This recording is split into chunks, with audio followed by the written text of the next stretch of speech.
Этот пазл создал Страйквинд. Вы спавнитесь на острове, и вам надо попасть на ту сторону, используя предложенные ресурсы. Но есть проблема. С каждым разом он становится труднее. Это первый уровень, и как вы можете догадаться, он очень понятный. Я ломаю стволы, потом немного земли из стволов я делаю доски и строюсь к концу.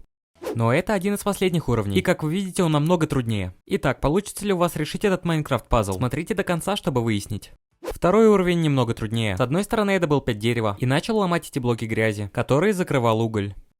Когда я закончил, у меня было только 13 блоков, а чтобы пройти, мне нужно где-то 25. Так что я сделал кирку и начал добывать уголь. За углем появилось еще несколько блоков грязи, и я забираю их и делаю блок угля. Затем начинаю строить. Этих блоков точно хватило, чтобы пройти, и мне нужно сделать прыжок в 4 блока, чтобы попасть на ту сторону. В уровне 3 уже нужно начинать думать. Там была бочка со стаком костной муки и кучей семян внутри нее. Пшеница была напротив, а дерево в углу, которое я начал добывать. И я хотел сказать, что я не идиот. Эти блоки камня дропают чешуйниц. Нет, они вообще ничего не дропают. Я собрал всю пшеницу и понял, что я могу сделать блок сена. Посадил семена и вырастил их с помощью костной муки снова. Затем сделал верстак, чтобы мог крафтить блоки. Но вместо сена я сделал костные блоки, так намного эффективней. Также я сделал 12 полублоков, и сейчас блоков почти хватает. Еще я сломал грязь, которую использовал для роста пшеницы, и начал строиться. Я отвлекся, когда строился, и выяснил, что оказывается я просто респаунюсь, так что все окей. В следующем уровне я был на острове, сделанном из стекла с одним деревом, плавильной печью и несколькими блоками железной руды под стеклом. Я открываю печь, в которой находится 3 булыжника, и начинаю добывать дерево, надеясь на то, что мне нужно создать кирку, чтобы добыть железо. Итак, я делаю кирку и собираю железо. Сейчас нужно его как-то переплавить. Используем остатки дерева, да так, чтобы сохранить как можно больше блоков. Теперь у меня есть 3 железных слитка, но мне даже 3 не нужно. Мне нужно только 2 железа, потому что я сделал ножницы. Поскольку на дереве надо мной куча листвы, я могу просто ее состричь. Собрав достаточно листвы, я строю мост. Следующий уровень связан с табличками, поэтому я сразу их собираю. Также проверяю коптильни и нахожу железную лопату и удочку. И в каждой из них было по 5 блазовых стержней. По центру острова был большой бассейн, полный водорослей, так что я тоже их всех добыл. Сейчас у меня 84 ламинарии. Разделяю их в 2 разных стака. И использую блазовые стержни в коптильнях, чтобы сделать сушеную ламинарию. Сушеная ламинария даст мне дополнительные блоки, ведь из нее можно сделать высушенный блок водорослей. Далее я плыву к днищу воды, чтобы собрать песок, пока водоросли сушатся. Я сделал камень из песка, затем полублоки. И их получилось целых 8. А когда высушилась ламинария, сделанных блоков не хватило, чтобы пересечь мост. Я решил использовать таблички как преимущество, а когда таблички кончились, мне точно хватило, чтобы достать до той стороны моста.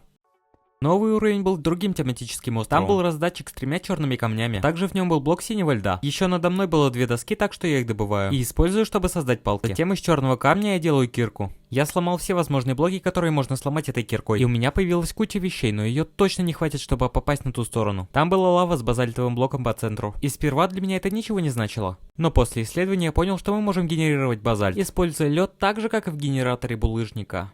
Начал фармить базальт будто вечность, пока не добыл сколько надо и не перешел на новый уровень. В новом уровне был блок стекла с цепью под ним, сундук, внутри которого кирка, 2 железных блока и верстак. Этот уровень по сложности такой же, как и предыдущий. Только я сделал ошибку крафте цепи, вначале вместо железных решеток. Итак, я скрафтил 32 железные решетки, и сейчас у меня есть все, чтобы попасть на новый уровень. На этой карте несколько уровней средней сложности, очень легкие, их не стоит даже показывать. Но вы должны досмотреть видео до конца, потому что там самый сок. И уровни будут намного труднее. А вот так будет выглядеть общество после того, как вы на меня подпишетесь. Так что подпишитесь, чтобы дать миру хорошее будущее. Кринж. Сейчас я дошел до 14 уровня, и это был буквально один из самых трудных уровней на карте. Я осмотрелся и нашел блок льда и табличку, на которой говорилось, что температура биома 0. Здесь также есть блок сахарного тростника, текущий ресурс воды, 3 печки с бочкой. В печках есть куча разных вещей, а в бочке также есть еще вещи. С назаритовой мотыгой ледяной пик. Так что я поднес айспик прямо ко льду и использовал, чтобы его сломать. Я заметил, что мне нужно меньше блоков, чтобы закончить этот уровень, посмотрев на другую сторону. Но это меня еще больше запутало. Со всеми этими вещами единственное, о чем я могу думать, это зелье скорости. Так что пробуем его. После того, как я сделал зелье, я потерялся. И делал случайные вещи, пока не убрал ресурс воды. Попробовал снова вернуть воду под блок льда. О, и теперь я знаю, что делать. Но мне нужно запустить уровень по новой. Итак, начинаем с другим планом. Теперь я буду использовать точку с нулевой температурой для генерации льда. Собираем вещи и ломаем бочку. Ставлю бочку для блокировки воды и быстро ставлю губку, чтобы она не впитала всю воду. И я получил влажную губку. Засунул губку и ведро с лавой внутри печки и высушил губку, чтобы получить еще одно ведро с водой. Теперь использую воду, чтобы получить бесконечный источник воды, который будет делать лед в блоке в углу. И теперь фармлю лед, пока мотыга не сломается. К сожалению, слишком много льда я не получил. Надо быть еще умнее. Снова начал создавать зелье скорости и использовал блоки, которые были, чтобы сделать мост. Ближе к концу. Я скрафтил 12 каменных полублоков и начал с ними строительство. Между ними я оставил лед, чтобы был разгон для прыжка в конце. Когда добрался до конца, я прыгнул и приземлился прямо на нижнюю часть того острова. Была проблемка. Я не знал, как выбраться из воды, когда поднялся. Так что забрал еще один блок и попробовал снова.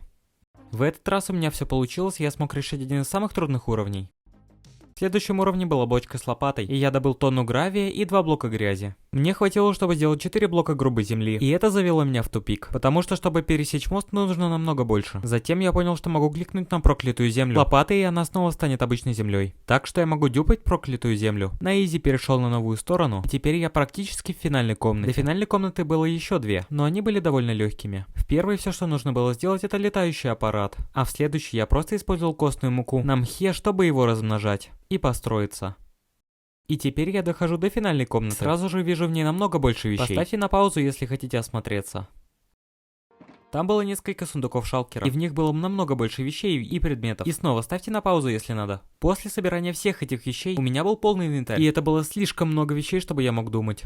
Так что я начал просто строить мост, чтобы узнать, что произойдет. У меня не хватило блоков, так что я решил рестартнуть. Но сейчас у меня есть план. Даже если это не самый умный способ попасть на ту сторону, зато он сработает. Сейчас я снова делаю мост, в этот раз использую блоки намного эффективнее, чем в прошлый раз. Мой план использовать стержни Энда, чтобы пересечь, потому что даже если на мосту у меня есть усталость добычи, все равно могу их ломать, потому что у них один удар. Так что я отхожу подальше с эндовыми стержнями и затем решаю сделать кое-что глупое. Кидаю снежок в кристалл Энда, что заставляет эндовые стержни взорваться. Теперь у меня остался только один стержень, но, к счастью, в сундуке шалкера были цветочные горшки, и я могу сделать то же самое, теперь только с горшками. Возможно, есть способы намного лучше закончить уровень, так что оставляйте комментарии, как бы вы это сделали. Когда добрался до конца, я нажал на кнопку финиша, и я успешно решил эту головоломку в Майнкрафт. Перевод и озвучка твой лучший Майнкрафт, подписывайтесь на канал.